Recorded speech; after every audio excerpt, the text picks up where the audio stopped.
Hi friends, எல்லாருக்கும் வணக்கம். எல்லாரும் எப்படி இருக்கீங்க? நல்லா இருக்கீங்கன்னு நம்புறேன். ஸோ நான் ரொம்பவே நல்லா இருக்கேன். நான் ஆல்ரெடி ஒரு ஓன் வாய்ஸ் போட்டிருந்தேன். ஸோ எல்லாருமே சப்போர்ட் பண்ணீங்க. பர்சனலாக எனக்கு கால் பண்ணி அந்த சிஸ்டரோட நம்பர் கேட்டீங்க. ஸோ நான் ஹெல்ப் பண்ணுறேன் அப்படின்ட்டு. ரியலாக நான் நினச்சி கூட பார்க்கல இவ்வளோ வந்துட்டு சப்போர்ட் பண்ணுவீங்க அப்படின்ட்டு. ஸோ அந்த சிஸ்டர் வந்து என்ன பண்ணிட்டாங்க அப்படின்னா, என்ன மாதிரி இருக்கிறவங்களுக்கு நீங்கள் வந்து அதை சப்போர்ட் பண்ணுங்க சிஸ்டர். நான் வந்துட்டு வேலைக்கு போகிறேன். எவ்வளோ என்னை பற்றி பேசினாலுமே அதை நான் ஸ்ட்ரகிள் பண்ணி தாண்டி வந்துட்டு தான் இருக்கேன். ஆனால் என்ன மாதிரி சில பேர் ஹஸ்பண்ட் இல்லாமல் வாழ்கிறாங்க. ஆனால் அவங்களாம் வெளியே வரவே பயப்படுறாங்க. ஸோ உங்களால் முடிஞ்சது அந்த அமௌண்ட்டெல்லாம் நீங்கள் அவங்களுக்கு பண்ணுங்க அப்படின்னு சொல்லி சொன்னாங்க. அதுவுமே எனக்கு வந்து ரொம்ப ஹாப்பியாக இருந்துச்சு. ஸோ நம்ம எவ்வளோ கஷ்டப்பட்டாலும் நம்ம வந்துட்டு ஒரு இன்கம் எடுத்துகிட்டு இருக்கோம். நம்மளை மாதிரி நிறைய பெண்கள் இருக்காங்க. ஸோ அவங்களுக்கு அந்த அமௌண்ட் போய் சேரட்டுன்ற அவங்க எண்ணங்களை வந்துட்டு நான் ரொம்பவே மதிக்கிறேன். ரொம்ப ரொம்ப ரொம்ப தேங்க்ஸ். நீங்கள் நிறைய பேர் கால் பண்ணி கேட்டீங்க. அதே மாதிரி அவங்களுக்கு லைஃப் கொடுக்குறேன்லாம் சொல்லி சொன்னீங்க. ஸோ அது வந்துட்டு சாத்தியப்படாத ஒன்று. லைஃப் வந்து லைஃப் லாங் நல்லா இருக்குமா என்னன்னு தெரில. ஒரு சிலருக்கு அமையுது, ஒரு சிலருக்கு அமையாது. அது அமைஞ்சாலும் அவங்க வந்துட்டு மேரேஜ் பண்ணிக்கிற ஐடியாக்கெலாம் இல்லை. ஸோ அவங்க வேலையை பார்க்குறாங்க, 2 பசங்களை பார்த்துக்கிறாங்க. யாரும் பேசாமல் இருந்தாவே போதும். அதுவே அவங்களுக்கு பெரிய ஒரு சப்போர்ட்டிவ் தானே. இன்னொன்று என்ன அப்படி பேசினாங்க அப்படின்னு பார்த்தீங்கன்னா, நான் வேலைக்கெல்லாம் போகிறேன், ஓரளவுக்கு தாண்டி வந்துட்டு இருக்கேன். ஆனால் ஒரு சில சூழ்நிலைகளில் வந்துட்டு இவங்க பேசுகிறதெல்லாம் ரொம்பவே நான் வந்துட்டு ஓவராக திங்க் பண்ணிட்டு இருக்கேன் சிஸ்டர். அதை தாண்டி என்னால் வர முடியல. அது உள்ளே நான் போயிட்டேன்னா என்னையே மீறி நான் அழுதுகிட்டே தான் இருக்கேன். ஸோ என்னை நான் பார்த்துக்கறதில்ல, என்னுடைய வேலையில் என்னால் கவனம் செலுத்த முடியல. அதுக்கு ஏதாவது டிப்ஸ் கொடுங்க அப்படின்னு சொல்லிட்டு பேசினாங்க.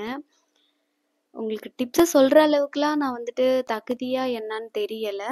பட் நான் ஒரு சில விஷயங்கள்லாம் பண்ணுறத வேணால் உங்ககிட்ட நான் சொல்கிறேன், ஷேர் பண்ணிக்கிறேன். உங்களுக்கு இருக்க சுச்சுவேஷன் ஆல்ரெடி நானுமே அனுபவிச்சிருக்கேன். உங்களுக்கு வந்து நான் போல்டாக இருக்கேன் அப்படின்னு தான் தெரியும். அதை தாண்டி நான் ஒரு கோழை. உண்மையாக சொல்ல போனால் நான் ரொம்ப ஒரு கோழை. ஒரு 5 இயர்ஸ்க்கு முன்னாடி அப்படின்னு வச்சுக்கோங்களேன். இப்பயும் நான் அப்படி தான் இருக்கேன். ஆனாலும் ஒரு சில விஷயங்களை நான் தாண்டி வர்றேன் அப்படின்னா, ஒவ்வொரு விஷயமுமே நான் வந்துட்டு அதை ஸ்ட்ரகிள் பண்ணுறேன் அப்படின்னா, இதை நம்ம ஃபேஸ் பண்ணி தான் ஆகணும், இதை நம்ம வந்து தான் ஆகணும், இப்படி தான் நம்ம இருக்கணும். ஏன்னா நம்மளை பற்றி பேசுகிற அந்த 4 பேர் நமக்கு எந்த இதுவுமே செய்ய போகிறதில்ல. எவ்வளோ ஒரு கஷ்டமாக இருந்தாலும், எந்த ஒரு பிரச்சனையாக இருந்தாலும் நம்ம தான் ஃபேஸ் பண்ணுறோம்.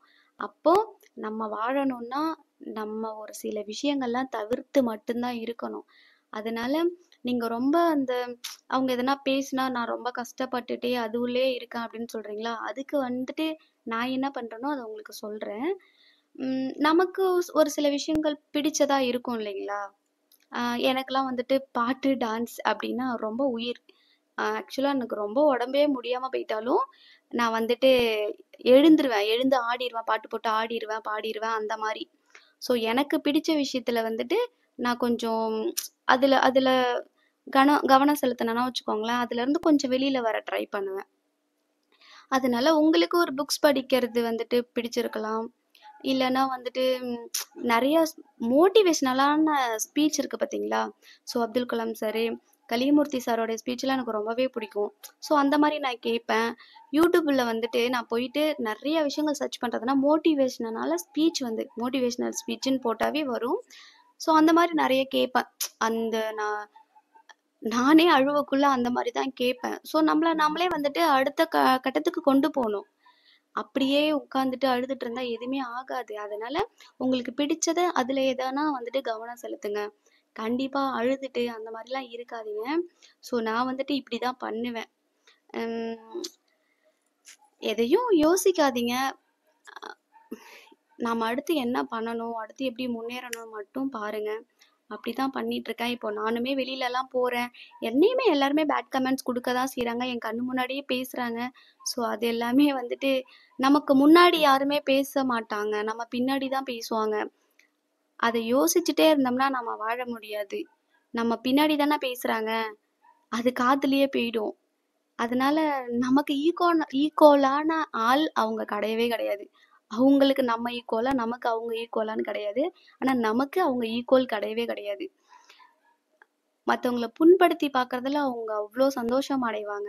அந்த மாரி ஒரு பெர்சன் கிட்டலாம் நாம வந்துட்டு ப்ரூஃப் பண்ணணும்னு அவசியமே இல்ல. அதனால இது என்னோட வாழ்க்கை. நான் தான் வாழணும் அப்படின்ற இதுல நான் வாழ்ந்துட்டு இருக்கேன். நீங்களும் அத மாரி வந்துட்டு எத பத்தியும் யோசிக்காதீங்க. உங்களோட லைஃப நல்லபடியா கொண்டு போங்க. பேசுறவங்க பேசிட்டு தான் இருப்பாங்க. உங்களுக்காக தான் இந்த வீடியோவ வந்துட்டு நான் போடுறேன் மட்டும்தான் சிஸ்டர். சிஸ்டர் நான் வந்துட்டு போடுறேன். ஸோ இந்த வீடியோவில் யாரையும் நான் கஷ்டப்படுத்துகிற மாதிரி பேசியிருந்தா மன்னிச்சிடுங்க. யாரையும் நான் கஷ்டப்படுத்தணும்னு நினைக்கவே மாட்டேன். ஸோ நீங்களும் யாரையும் கஷ்டப்படுத்தி பார்க்கணுன்னு நினைக்காதீங்க. ஸோ இது எல்லாருக்குமே கிடையாது, ஒரு சிலருக்கு மட்டும்தான். ஸோ பிடிச்சிருந்தா லைக் பண்ணுங்கள், ஷேர் பண்ணுங்கள்.